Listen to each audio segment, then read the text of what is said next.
वकार खान साहब, जिस तरह से अभी तारड़ साहब भी बात कर रहे थे कि जाहिर है डायलॉग जो है वो रिस्टोर तो होगा, लेकिन उससे पहले ये बड़ा इंपॉर्टेंट है कि जो मेमोरेंडम ऑफ अंडरस्टैंडिंग पर दोनों फरीक ने दस्तखत किए हैं उस पर अब 60 डेज़ में किस हद तक अमल दरामद होता है, जो शिकें या जिन पॉइंट्स पर इतफाक़ किया गया दोनों की जानिब से। क्या समझते हैं सदर ट्रंप की जो बदलती हुई स्टेटमेंट्स हैं, क्योंकि अभी उन्होंने कहा कि ईरान का खात्मा हो चुका है, ईरान की हमने बहरिया तबाह कर दी, हमने ईरान की फ़ज़ाइया तबाह कर दी। फिर डेमोक्रेट्स की जानिब से ये कहा गया कि अब ईरान जो है बेहतर तरीके से सामने आया है, ईरान की बेहतर सूरत हाल है, हालत बेहतर है। तो क्या समझते हैं सदर ट्रंप की बदलती हुई स्टेटमेंट्स, ये 60 डेज़ का जो एक दौरानिया है इसमें जो शिकें तय की गई हैं उस पर अमल दरामद हो सकेगा? एक तरफ जो बदलता हुआ चेंज है सदर ट्रंप के बिहेवियर में। ये देखिए, वॉर की एक नेचर है। वॉर जब आप स्टार्ट करते हैं एक और परसेप्शंस होती हैं एंड प्रॉब्ली प्लानिंग होती है, एंड देन जब से कहा जाता है कि लड़ाई शुरू हो तो plan is the first priority of war, और फिर हकीकत सामने आती है लड़ाई के बाद। तो एक तो आई थिंक ट्रूथ सामने आ गया, जिसमें सब कहते हैं कि इसराइल की मिलिट्री हेजेमनी बुरी तरह जानते हैं, किसी हद तक अमेरिका की, और Iran is emerge as a middle power, से कोई शक नहीं है। बाकी पोस्ट ट्रुथ में आई देखें ये विक्ट्री का जो नोशन है ये बड़ा इंटरेस्टिंग है। इससे आई थिंक 20 साल से हम भी रिसर्च कर रहे हैं। It's become very difficult to actually analyze who is victorious, और इसमें इजराइल भी कह रहा है हम विक्टोरियस हैं, ईरान भी क्लेम कर रहा है और अमेरिका भी कर रहा है, और भारत पाकिस्तान की लड़ाई का तो एक साल से शोर मचाया इंडिया ने कि हम जीते, हालांकि उनको काफी कुछ पड़ी है। तो ये चलता रहेगा। I think rhetoric will also keep on going. बाकी डोमेस्टिक ऑडियंस को सेटिस्फाई करने की बड़ी लड़ाई में आप गए, अभी तो सुना है कि $80 बिलियन के खर्च किए और $300 बिलियन मांगे हैं डिफेंस मिनिस्ट्री ने, मिनिस्टर ऑफ वॉर ने, टू रेक्यूपरेट और जो भी करना है उन्होंने। तो ये चीजें आई थिंक बड़ी इंपॉर्टेंट है कि वॉर ने एक चीजें चेंज की हैं, लेकिन मेरे ख्याल में एक पॉजिटिव चेंज है। प्रॉब्ली हम भी आई थिंक एम्फोसाइज करते हैं। देखिए, एक आई जस्ट ऐड कि जो क्रिश्चियन कम्युनिटी के साथ किया है, उनके सेंटिमेंट के साथ किया इजराइल ने, उनके सोल्जर जो है पेसिफिकेशन करते रहे। हमारे भी प्रॉफिट्स में आते हैं, ईसा है, मरियम है, उनके मुजस्मों को क्रिश्चियन कम्युनिटी देखिए 2 अरब से ज्यादा दुनिया में, उनके जज्बात मजरू हुए हैं, और प्रेसिडेंट ट्रंप रिप्रेजेंट करते हैं बेसिकली कंजर्वेटिव क्रिश्चियन जो ग्रुपिंग है विद इन यूएस की है। तो उनके ऊपर मेगा का भी प्रेशर होगा, और आई थिंक जितना इजराइल एक्सपोज हुआ इसमें एस्ट्रॉन लिटकर है, इनके बहुत बड़े एनालिस्ट और स्कॉलर ने कहा था कि we are at the worst period of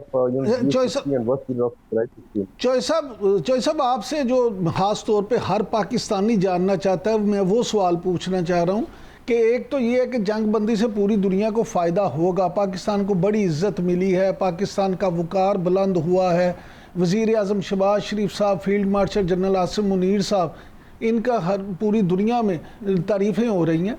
और आज वज़ीर आज़म शहबाज शरीफ साहब ने 74 रुपये फ़ी लीटर पेट्रोल भी सस्ता करने का ऐलान कर दिया।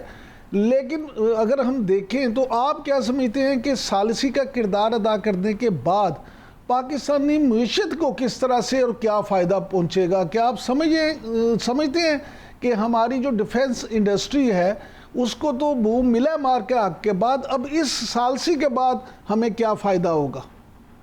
देखिए, मैं कोट करना चाहूंगा फील्ड मार्शल साहब की एक बात टैंपा फ्लोरिडा में। यहाँ पे उन्होंने कहा था कि पाकिस्तान की तरक्की का तयन, पाकिस्तान ने तरक्की करनी ही करनी है, हमने इस चीज का खुद तयन करना है किस स्पीड से तरक्की करनी है। तो बुनियानुल मरसूस से पहले आप देखें कि पाकिस्तान का एक मखसूस तबका कहता था ये श्रीलंका बनेगा, बैंकरप्सी होगी। सफर देखें कि आज दुनिया के 190 ममालिक में पाकिस्तान एक वाहिद कंट्री है जो रियाज, तेहरान, वाशिंगटन डीसी और बीजिंग के लिए एक्सेप्टेबल है। आज आप देखें कि दुनिया की सबसे बड़ी तारीखी डील, उस पे मेरा वतन अजीज ना सिर्फ विटनेस है, उसमें सालिस है।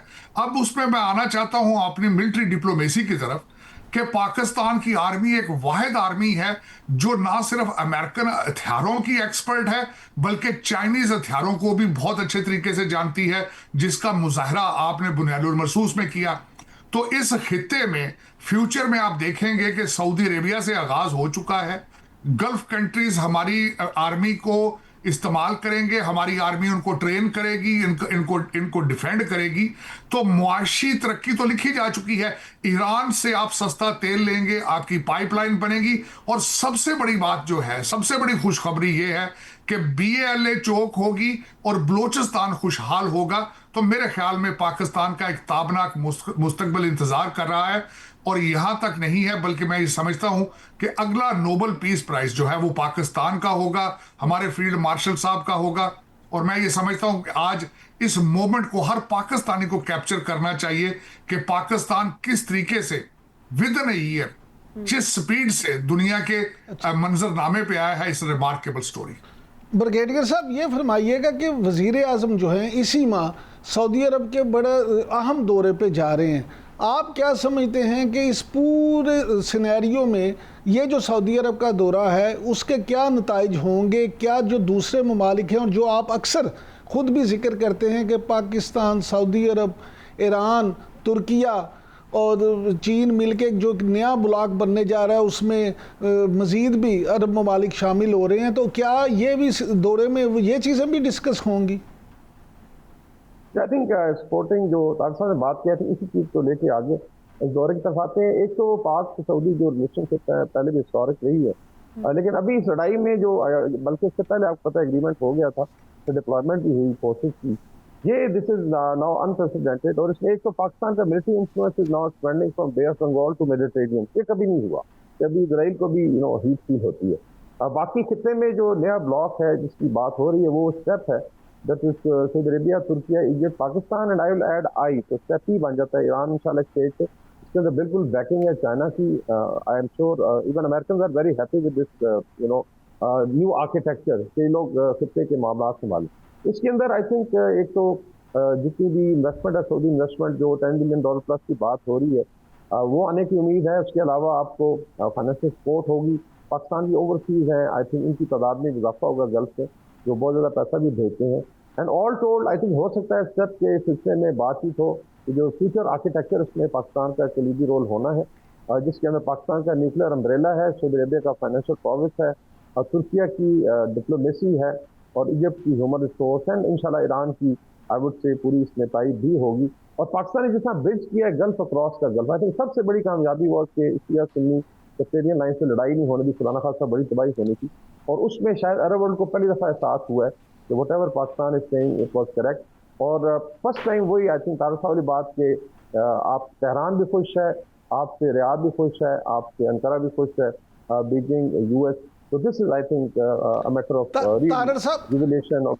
तारड़ साहब, ब्रिगेडियर साहब ने जहाँ खुशी की बात की तो G7 में आपने जिस तरह से देखा कि प्रेसिडेंट ट्रंप ने इजलास के दौरान भारतीय वज़ीर आज़म नरेंद्र मोदी से मुलाकात के दौरान मोदी को एक क्लियर और नहायत सख्त मुज़ाकरात कहा, तो आप क्या समझते हैं जो उनका वो उनकी ग्रुप फ़ोटो के वक्त भी मोदी के साथ रवैया था, और ये रिमार्क्स क्या मोदी की इज्जत है या मोदी को वो टफ टाइम दे रहे थे? इसमें इमरान भाई एक चीज नजर आ रही थी कि इस मीटिंग से पहले भारतीयों ने अमेरिका की मिन्नतें बहुत की, और आपने देखा होगा कि पहली दफा मोदी साहब जो हैं वो अपने आइसोलेशन से निकल के प्रेसिडेंट ट्रंप साहब के साथ बैठे, हाथ उनके शेक कर रहे थे, और प्रेसिडेंट ट्रंप साहब ने भिगो भिगो के लगाते रहे। वो किस तरह कि उन्होंने कहा शक्लों ठीक लगता है बड़ा तेज जे किलर है गुजरात। उसमें प्रेसिडेंट ट्रंप साहब ने कसर कोई नहीं छोड़ी, स्टेटमेंट दे के देखे। उन्होंने कहा कि इट्स स्ट्रॉन्ग इनफ। इससे नजर आता है कि उन्हें कहा गया था कि आप ये स्टेटमेंट दें, खुदा के लिए हमारे हालात बहुत खराब हैं। तो दर हकीकत अगर देखा जाए तो भारत है वो पूरी दुनिया में अपनी क्रेडिबिलिटी लूज कर चुका है ना। उनकी फॉरेन पॉलिसी है, फेक नंबर्स की इकॉनमी है, और वो हर चीज को एक बॉलीवुड की मूवी की तरह देख रहे हैं।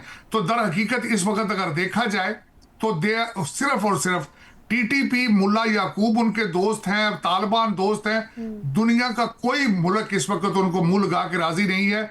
और मोदी साहब के हाथ जब प्रेस कॉन्फ्रेंस हो रही थे अया थे, कांप रहे थे, और वो जो हंस हंस के जफियां लगाते थे उससे भी इज्तनाब किया गया। तो मेरे ख्याल में he was looking very weak, he was looking nervous। और उसमें इस पे जिस तरह भी कहा जा सके, और शुक्र अदा करें कि डोनाल्ड ट्रंप साहब ने तैयारों का जिक्र नहीं किया। चौधरी साहब एक सवाल का जरा जल्दी से जवाब दे दें, क्योंकि आप हेल्थ के शोबे पे भी गहरी नज़र रखते हैं। अमेरिका में डॉक्टर्स की, नर्सिस की बड़ी कमी है, फिर IT एक्सपर्ट की कमी है। क्या जो इस वक्त अच्छे हालात हैं तो पाकिस्तान के साथ इस तरह का कोई मुआहदा हो सकता है कि यहाँ से स्किल्ड लोग जो हैं वो अमेरिका जाएं और वहाँ जाके काम भी करें और ज़रा मुबादला भी कमाएं? एब्सोल्युटली, मैं इसको, बल्कि मैं खुद हेल्थ केयर बिजनेस से खुद इन्वॉल्व हूँ, उससे अटैच हूँ। उसमें एक शॉर्टेज है, और इस वक्त अगर देखा जाए तो पहले भी पाकिस्तानी डॉक्टर जो हैं वो मुख्तलिफ शोबों में अपनी खिदमात जो है पेश कर रहे हैं। मेरे ख्याल में हमारे ट्रेड रिलेशनशिप मजीद बेहतर होंगे, ना सिर्फ हमारे स्किल्ड लोग आएंगे, बल्कि आप देखेंगे कि हमारा तिजारत का जो रेशो है वो भी बढ़ेगा, इंप्रूव होगा, और एक लॉन्ग टर्म रिलेशनशिप है जो एक ब्रिज पाकिस्तान, वॉशिंगटन और बीजिंग के दरमियान बन रहा है। आप देखेंगे कि पाकिस्तान उस खिते में एक नई पावर बन के उभरेगा, बल्कि उभर चुका है। बल्कि देखेंगे इसके बाद मैं स्पेकुलेट कर रहा हूं कि प्रेसिडेंट ट्रंप, आप देखेंगे कि इस मामले के सेटल होने के बाद कश्मीर के मसले को भी उजागर करेंगे, छेड़ेंगे, जो कि हमारे फील्ड मार्शल साहब के दिल के बहुत करीब है। तो मैं समझता हूं ना सिर्फ लेबर ट्रेड आएगी, स्ट्रॉन्ग रिलेशनशिप जो है वो भी मजीद फरोग पाएंगे।